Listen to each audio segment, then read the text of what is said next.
ഇത് നമ്മൾ അന്ന് നട്ട പൊട്ടുവെള്ളരിയാണ് കേട്ടോ. പൊട്ടുവെള്ളരിയുടെ അരികളൊക്കെ കൊണ്ടുവന്ന് ഇവിടെ നട്ട് വെച്ചതാണ്. അപ്പോൾ ഇത് നോക്കിക്കഴിഞ്ഞപ്പോൾ കുറച്ചൊക്കെ ഞാൻ ചെറുതായിട്ട് വാടി നിൽക്കുന്നുണ്ട്. പക്ഷെ കുഞ്ഞു കുഞ്ഞു പൂക്കളൊക്കെ ഉണ്ടായി ഇങ്ങനെ റെഡി ആയിട്ട് നിൽക്കാൻ കേട്ടോ. അപ്പോൾ ഇത് നമുക്കൊന്ന് മാറ്റി നടണേ. നമ്മൾ നമ്മുടെ ചെടിച്ചട്ടിയിലാണ് നട്ടിട്ടുണ്ടായിരുന്നത്. അപ്പം നിറച്ച് വെറുതെ ഇങ്ങനെ ഇട്ട് കൊടുത്തിട്ട് കുറച്ച് പയറിൻ്റെ വേസ്റ്റൊക്കെ മുകളിലേക്ക് ഇട്ടോളൂ. അപ്പോഴത്തേക്ക് അത് വളർന്ന് വലുതായി പടർന്ന് പന്തലിച്ച് വന്നിട്ടുണ്ട്. ഇതെല്ലാം നമുക്കൊന്ന് കൊണ്ടുപോയി നടാവേ. ഇങ്ങനെ ചെടികളും എല്ലാ സാധനങ്ങളും നടുമ്പോൾ നമ്മൾ എടുക്കുന്ന നമ്മുടെ പ്രത്യേക ടൂൾ നമ്മൾ എടുത്തിട്ടുണ്ട്. നമ്മൾ ഈ ഗ്രോ ബാഗൊക്കെ വെച്ചിട്ടില്ലേ ഇവിടെ ഉണ്ടോ നടാൻ പോകണം. ഇതിനകത്ത് 2-3 ചാക്കൊക്കെ ഫ്രീ ആണ്. മല്ലിയൊക്കെ ഇട്ടിട്ടുണ്ടായിരുന്നതാണ്. അപ്പോൾ ചിലത് മാത്രം മുളച്ചിട്ടുണ്ടായിരുന്നുള്ളൂ. അപ്പോൾ ആ ഒരു ബാഗിലേക്ക് ഇങ്ങനെ കുറച്ച് കുഞ്ഞു കുഞ്ഞു കുഴികളൊക്കെ ഉണ്ടാക്കിയത് കുറച്ചെണ്ണം 2-3 ഒക്കെ ആയിട്ട് ഒരുമിച്ച് ഇങ്ങനെ നട്ടു കൊടുക്കാമെന്ന് വിചാരിച്ചു. കാരണം ചിലതൊക്കെ ഒന്ന് വാടി തുടങ്ങിയിട്ടുണ്ട്. തണ്ടിനും ചെറിയ ചെറിയ പ്രശ്നമുണ്ട്. അപ്പോൾ നട്ടുള്ളതുകൊണ്ട് ഒന്നുകൂടി ഒന്ന് വാടി തന്നെയാണ് ഇരിക്കണത്.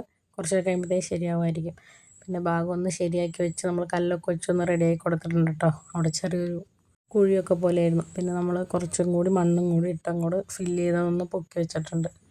അപ്പോൾ മണ്ണും കൂടി ഇട്ട് കഴിഞ്ഞപ്പോൾ ഇത് എങ്ങനെയാണ് ഇപ്പോൾ ഇരിക്കണം. നമ്മൾ ആ മിക്സ് ചെയ്ത് വെച്ചിട്ടുണ്ടായിരുന്ന മണ്ണുണ്ടായിരുന്നു. അപ്പോൾ അതാണ് ഇട്ട് കൊടുത്തിട്ടുണ്ടായിരുന്നത്.